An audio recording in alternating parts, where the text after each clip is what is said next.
Buenos días a todos. Martes 16 de febrero vamos a seguir con la matriz de la administración del tiempo. Aquí tenemos 4 cuadrantes. El cuadrante uno nos habla de las cosas que son urgentes e importantes. ¿Cuáles son esas actividades? Actividad como puede ser crisis, problemas apremiantes, proyectos cuya fecha vencen. El segundo cuadrante nos habla de las cosas importantes pero no urgentes, que son la prevención, las actividades de capacidad de producción, construir relaciones, reconocer nuevas oportunidades, planificación y recreación. El cuadrante 3 nos habla de la cosa urgente pero no importante, que son interrupciones, algunas llamadas, correos, algunos informes, algunas reuniones, cuestiones inmediatas, acuciantes, actividades populares. Y el cuarto cuadrante son la actividad urgente pero no importante, como trivialidades, ajetreo inútil, algunas cartas, algunas llamadas telefónicas, pérdidas de tiempo y actividades agradables. Mientras uno se centra en el cuadrante 1, este crece cada vez más hasta que nos domina.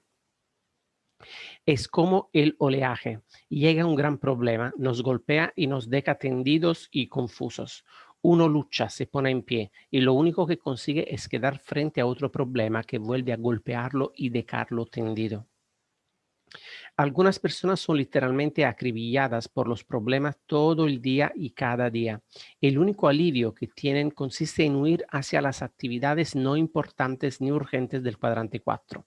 De modo que, en su matriz total, el 90% del tiempo está en el cuadrante 1 y la mayor parte del restante 10% en el cuadrante 4. Y a los cuadrantes 2 y 3 solo le prestan una atención mínima. Así es como viven las personas que administran su vida sobre la base de la crisis.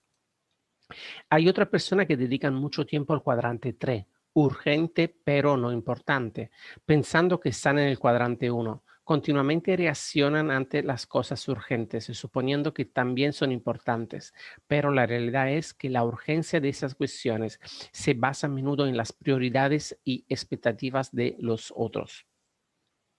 Las personas que dedican su tiempo casi exclusivamente a los cuadrantes 3 y 4 llevan vidas básicamente irresponsables.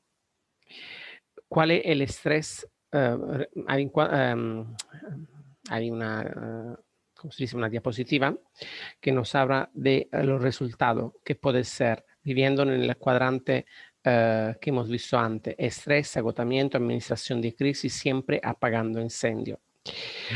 El resultado es del cuadrante 1, concentración en los plazos cortos, administración de crisis, carácter de camaleón, atento a la reputación, considera que las metas y planes no valen la pena, se siente impotente, excluido del control, relaciones muy frágiles o rotas.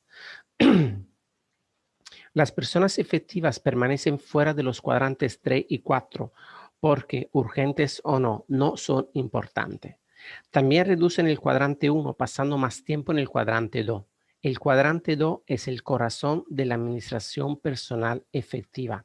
Trata de las cosas que no son urgentes, pero sí importantes. Por ejemplo, construir relaciones, redactar un enunciado de la misión personal, la planificación de largo alcance, la ejercitación, el mantenimiento preventivo, la preparación. Todas esas cosas que sabemos que hay que hacer, pero que solemos eludir porque no son urgentes. Resultado del cuadrante 3, total responsabilidad, despido de los empleados dependiendo de los otros o gobernado por apremios básicos. El resultado del cuadrante 1 nos da, resultado 2 nos da visión, perspectiva, equilibrio, disciplina, control y pocas crisis.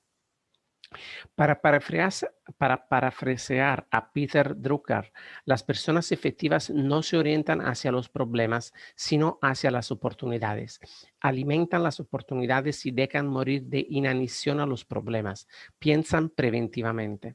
Tienen auténtica crisis y emergencia del cuadrante 1 que requieren su atención inmediata. pero su número es comparativamente pequeño. Mantienen producción y capacidad de producción en equilibrio al centrarse en las actividades importantes pero no urgentes del cuadrante 2, que tienen alto poder para generar capacidad. Teniendo en mente la matriz de la administración del tiempo, tómese un momento y considere de qué modo ha respondido a las preguntas del principio de este capítulo.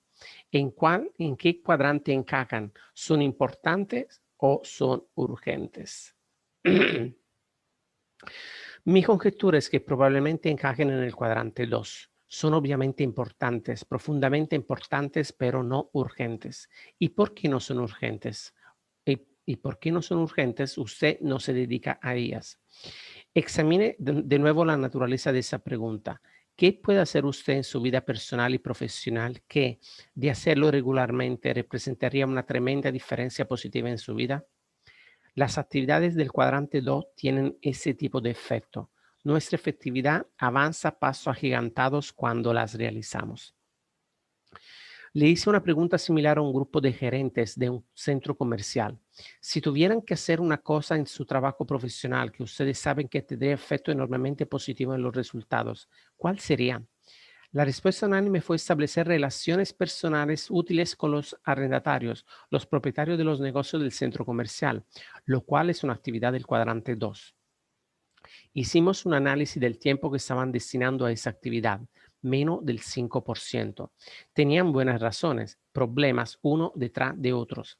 Debían presentar informes, asistir a reuniones, responder correspondencia, realizar llamadas telefónicas, interrupciones constantes. El cuadrante 1 los consumía. Estaban dedicando muy poco tiempo a los gerentes de los negocios y ese tiempo estaba lleno de energía negativa.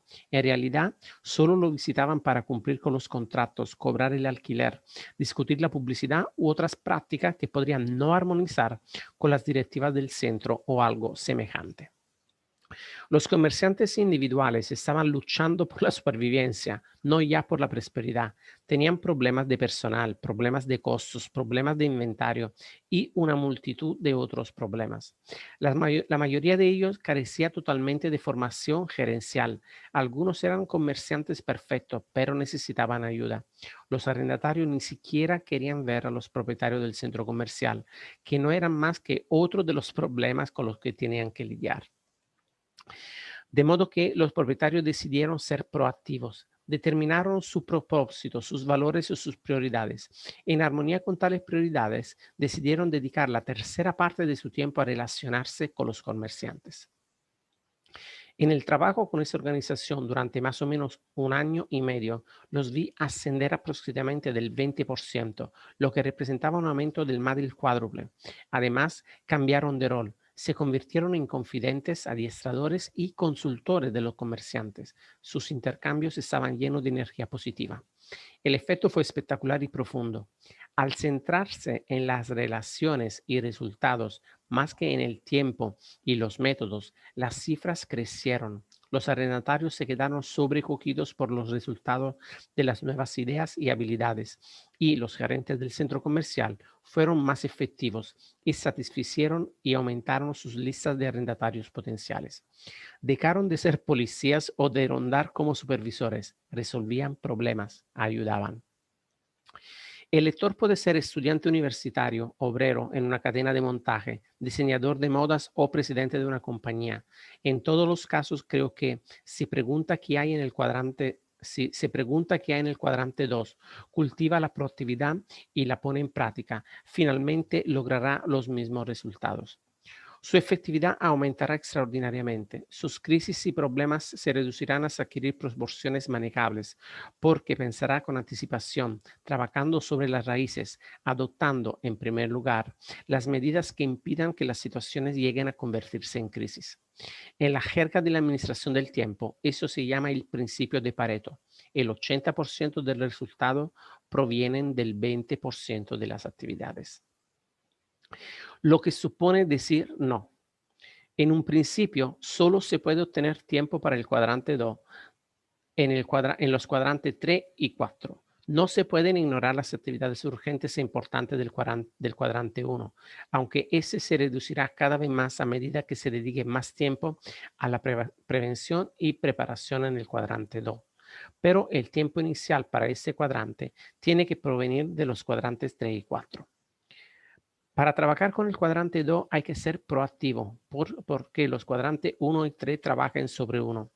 Para decirle sí a las prioridades importantes del cuadrante 2, hay que aprender a decirles no a otras actividades, algunas de ellas en apariencia urgentes.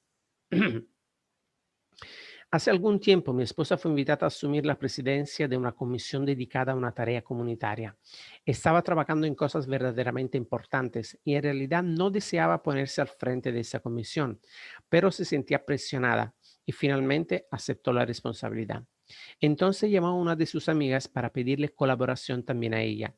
La amiga la escuchó durante un lapso prolongado y después le dijo: Sandra, parece un proyecto maravilloso, algo que realmente vale la pena emprender. Aprecio mucho que me invites a participar, me siento halagada.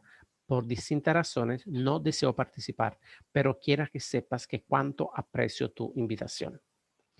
Sandra esperaba cualquier cosa menos un atento no. Se volvió hacia mí suspirando. Preferiría haber contestado del mismo modo. No quiero decir que no se debe participar en proyectos significativos de servicio. Esas cosas son importantes, pero es preciso decidir cuáles son las prioridades más altas y tener el valor de decir no a otras cosas con buena educación, sonriendo y sin dar excusas. Y para hacerlo hay que tener un sí más grande ardiendo adentro. A menudo lo bueno es enemigo de lo mejor. Tengamos presente que uno siempre le está diciendo no a algo. Si no lo dice a lo aparente y urgente, probablemente se lo está diciendo a cosas más fundamentales y altamente importantes. Incluso cuando lo urgente es bueno, lo bueno, si lo permitimos, puede estar apartándonos de lo que para nosotros es lo mejor, de nuestra contribución singular. Cuando yo era director de relaciones universitarias en una gran universidad, contraté como empleado a un escritor inteligente, proactivo, creador. Cierta vez, después de unos meses, fui a su oficina y le pedí que trabajara con algunas cuestiones urgentes que estaban presionándome. Él me dijo: Stephen, haré lo que quieres que haga, pero permíteme hacerte conocer mi situación. Me llevó hacia su tablero donde había anotado más de 2 docenas de proyectos con los que estaba trabajando, junto con criterios de ejecución y fechas tope que antes había discutido a fondo. Era una persona muy disciplinada. Esa era la razón principal por la cual había recurrido a él. Si quieres que te hagan algo, encárgueselo a una persona ocupada. El hombre continuó: Stephen, para hacer bien las tareas que quiere que se hagan, necesitaré varios días. ¿Cuál de estos proyectos preferiría que demore o cancele para satisfacer tu demanda? No quise asumir esa responsabilidad. No quise meter un palo en la rueda de una de las personas más productivas del equipo, solo porque en aquella época yo me encontraba administrando por crisis. Las tareas que yo quería que se hicieran eran urgentes, pero no importantes, de modo que encontré otro administrador y le encargué el trabajo a él. Cotidianamente decimos sí o no a ciertas cosas, por lo general muchas veces al día. Un centro de principio correcto y un objetivo en nuestra misión personal nos otorgan sabiduría para emitir juicios con efectividad en estos casos. Al trabajar con diferentes grupos, les digo que la esencia de la administración efectiva del tiempo y la vida consiste en organizar y ejecutar prioridades equilibradas. Después formulo esa pregunta: en el caso de que les falles una de esas 3 tareas, ¿cuál sería? 1, la ineptitud para establecer prioridades. 2, la incapacidad o falta de deseo de organizar esas prioridades. O 3, la falta de disciplina para la ejecución, para atenerse a las prioridades y la organización. La mayor parte de las personas dicen que lo que principalmente les falta es disciplina. Pensándolo con más profundidad, creo que ese no es el caso. El problema básico consiste en que las prioridades no han arraigado en sus corazones y sus mentes. No han internalizado verdaderamente el segundo hábito. Muchas personas reconocen el valor que tienen en sus vidas las actividades del cuadrante 2, ya las identifiquen como tales o no, e intentan dar prioridad a esas actividades e integrarlas en sus vidas, recurriendo solo a la autodisciplina. Pero sin un centro de principios y un enunciado de la misión personal, carecen de los cimientos necesarios para sostener sus esfuerzos. Están trabajando sobre las socas, sobre las aptitudes y las conductas de la disciplina sin siquiera pensar en examinar las raíces, los paradigmas básicos de los que fluyen sus actitudes y conducta naturales. Concentrarse en el cuadrante 2 es un paradigma que surge de un centro de principios. Si uno está centrado en el cónyuge, en el dinero, en los amigos, en el placer o en cualquier otro factor extrínseco, continuamente se verá devuelto a los cuadrantes 1 y 3, reaccionando a esas fuerzas exteriores en las que está centrada su vida. Incluso cuando se centre en sí mismo, terminará reaccionando al impulso del momento en los cuadrantes 1 y 3. La voluntad independiente no puede por sí sola disciplinarnos efectivamente sin oposiciones a nuestro centro. Una máxima de los arquitectos dice que la forma sigue a la función. De modo análogo, la administración sigue al liderazgo. El modo en que uno pasa el tiempo es la consecuencia del modo en que uno vea su propio tiempo y sus propias prioridades. Si nuestras prioridades surgen de un centro de principios y de una misión personal, si están profundamente arraigadas en nuestro corazón y nuestra mente, el cuadrante 2 aparecerá como un lugar natural y estimulante para invertir el tiempo. Es casi imposible decir no a la popularidad del cuadrante 3 o al placer de huir al cuadrante 4 cuando no se tiene un sí más grande ardiendo adentro. Solo cuando nuestra autoconciencia nos permite examinar nuestro programa y tenemos imaginación y conciencia moral para crear un programa nuevo y singular, centrado en principio al que se le puede decir sí, solo entonces tendremos una fuerza de voluntad independiente que nos permite decirle no con una sonrisa auténtica a lo que carece de importancia.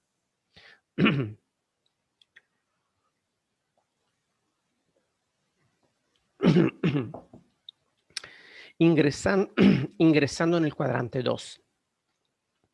Si las actividades del cuadrante 2 constituyen claramente el corazón de la administración personal efectiva, lo primero que debemos poner primero, entonces, ¿cómo organizamos y ejecutamos en función de ello? La primera generación de la administración del tiempo ni siquiera reconoce el concepto de prioridad.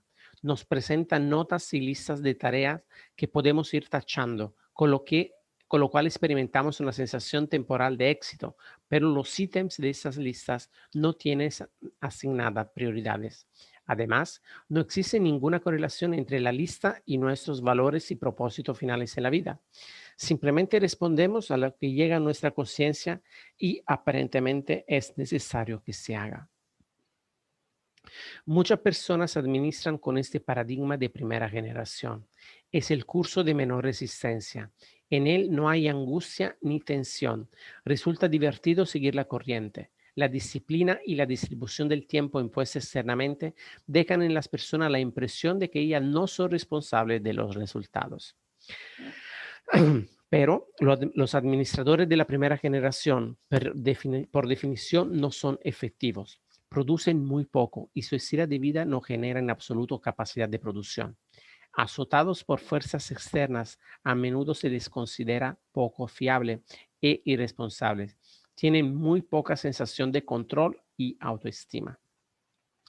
Los administradores de la segunda generación asumen un poco más de control, distribuyen su tiempo planificándolo con anticipación y por lo general se les considera más responsables porque llegan cuando se supone que deben hacerlo.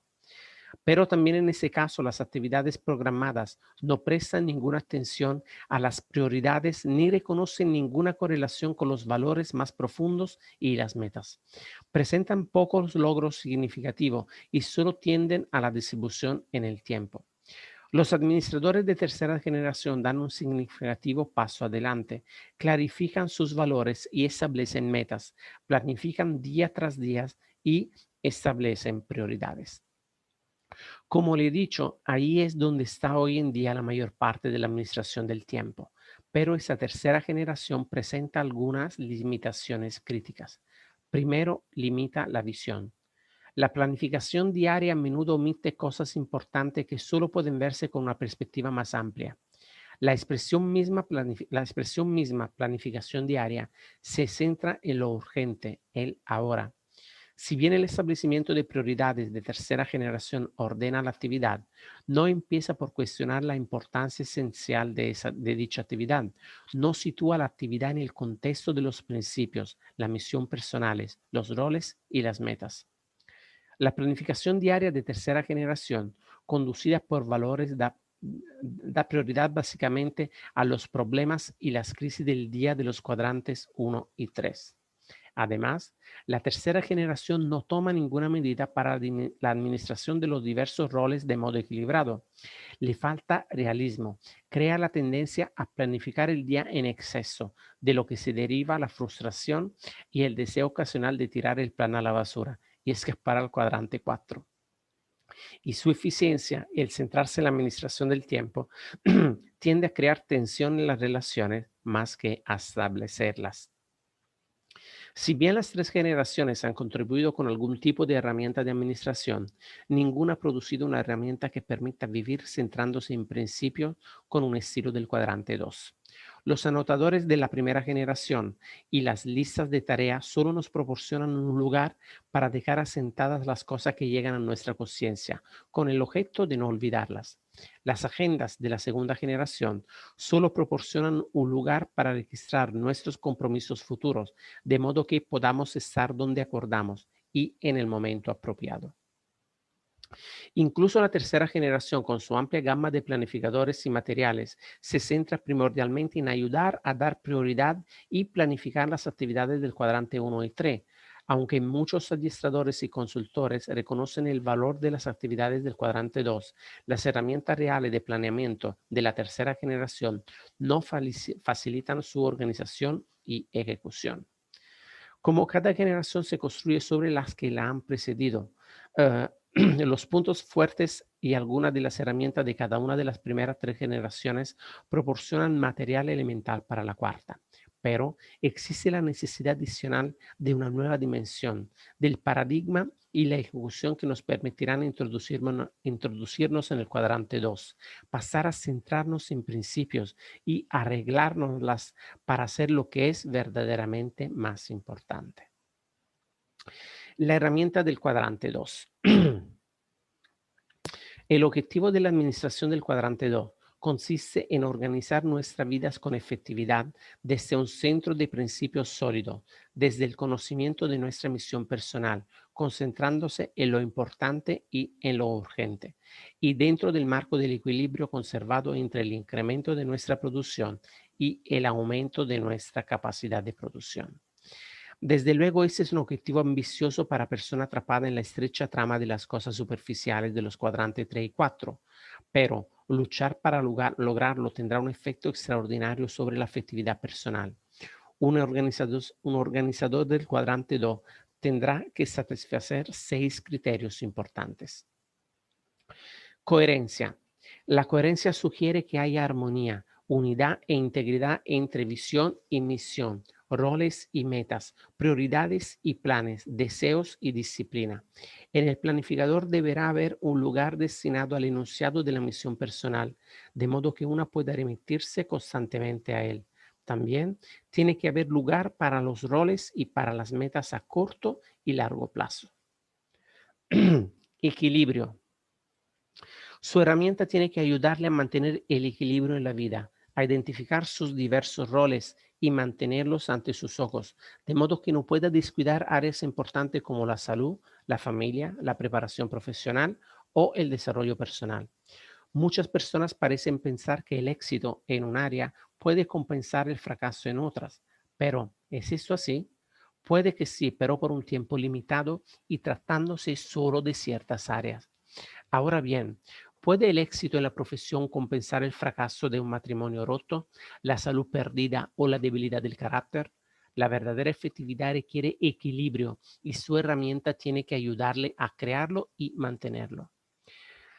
Centrarse en el cuadrante 2 Usted necesita una herramienta que le anime, le motive y realmente le ayude a dedicar al cuadrante 2 el tiempo necesario, de modo que más que dar prioridad a la crisis, se aplique a su prevención. En mi opinión, el mejor modo de hacerlo consiste en organizar la vida sobre una base semanal. De todos modos, uno puede adaptar y establecer prioridades sobre una base diaria, pero el impulso fundamental proviene de la organización de la semana. La organización semanal proporciona mucho mayor equilibrio y contexto que la planificación diaria.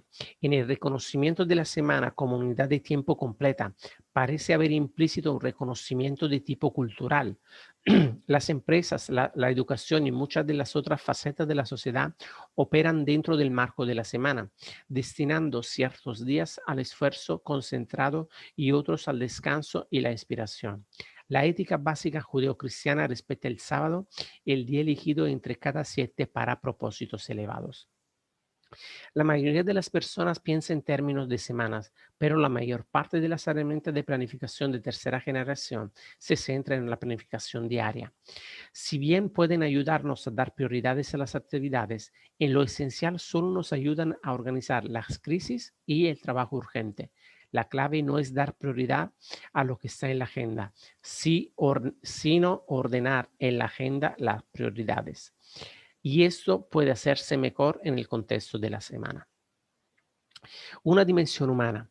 Usted necesita igualmente una herramienta que no solo distribuya el tiempo, sino que tenga en cuenta a las personas. Si bien puede pensar en términos de eficiencia para tratar el tiempo, una persona centrada en principios piensa en términos de efectividad en el trato con personas. A veces la vida centrada en principios del cuadrante 2 requiere la subordinación de la agenda a las personas. Su herramienta tiene que reflejar ese valor, facilitar su realización en lugar de crear sentimientos de culpa cuando no se cumple con un horario establecido de tareas. Flexibilidad. Su herramienta de planificación tiene que ser su sierva y nunca su ama. Puesto que debe trabajar para usted, hay que cortarla a la medida de su estilo, sus necesidades, sus métodos particulares. Ser portátil. Su herramienta tiene que ser portátil, de modo que usted pueda llevarla consigo en todo momento. Tal vez quiera revisar su enunciado de la misión personal durante un viaje en autobús o deducir el valor de una nueva oportunidad en comparación con algo ya planificado.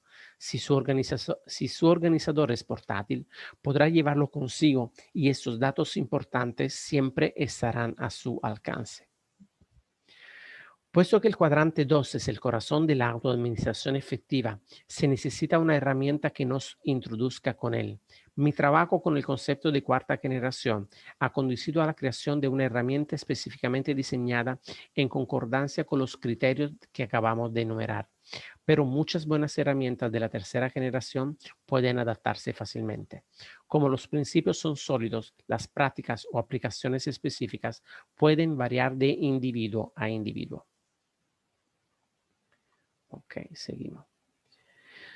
Convirtiéndose en su administrador del cuadrante 2. Aunque lo que aquí intento es enseñar principios y no prácticas de efectividad, creo que el lector podrá comprender mejor los principios y la índole facilitadora de la cuarta generación si hace realmente la experiencia de organizar una semana centrado en principios del cuadrante 2. La organización del cuadrante 2 implica 4 actividades claves. Identificación de roles. La primera tarea consiste en poner por escrito sus roles clave. Si usted ha pensado seriamente los roles de su vida, puede escribir lo que vaya pasando por su mente. Tiene un rol como individuo, tal vez quiere enumerar uno o más roles como miembro de la familia, esposo, esposa, madre o padre, hijo o hija, miembro de la familia extensa de abuelos, tíos, tías y primos. Puede que quiera enumerar varios roles laborales que indiquen las diferentes áreas en las que desea invertir tiempo y energía de modo regular. Es posible que tenga roles en la iglesia o en los asuntos comunitarios.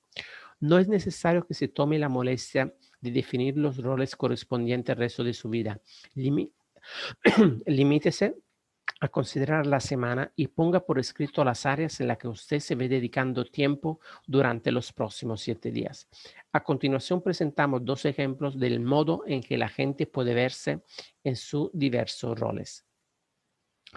Individuo, esposo, padre, gerente de nuevos productos, gerente de investigación, gerente de desarrollo de colaboradores, gerente de administración, presidente de la organización de beneficencia. Desarrollo personal, esposa, madre, vendedora de agencia inmobiliaria, maestra de escuela dominical, miembro de la junta de la orquesta. Selección de las metas. El paso siguiente consiste en pensar 2 o 3 resultados importantes que uno cree que tiene que lograr en cada rol durante los 7 días siguientes que serán registrados como metas. Por lo menos algunas de esas metas deben reflejar actividades del cuadrante 2. Idealmente, esas metas a corto plazo están relacionadas con las metas a largo plazo que usted ha identificado con su enunciado de la misión personal. Pero incluso aunque no haya escrito ese enunciado, es posible que tenga la sensación de lo que es importante al considerar cada uno de sus roles en un par de metas por cada rol. Programación temporal. Ahora puede el lector considerar la semana que tiene ante sí, con las metas en mente y programar el tiempo para alcanzarlas. Por ejemplo, si su meta es redactar el primer borrador del enunciado de la misión personal, tal vez disponga de un lapso de 2 horas del domingo para dedicarle a esta tarea. El domingo suele ser ideal para planificar las actividades más valiosas para la promoción personal, entre los cuales se encuentra la organización semanal.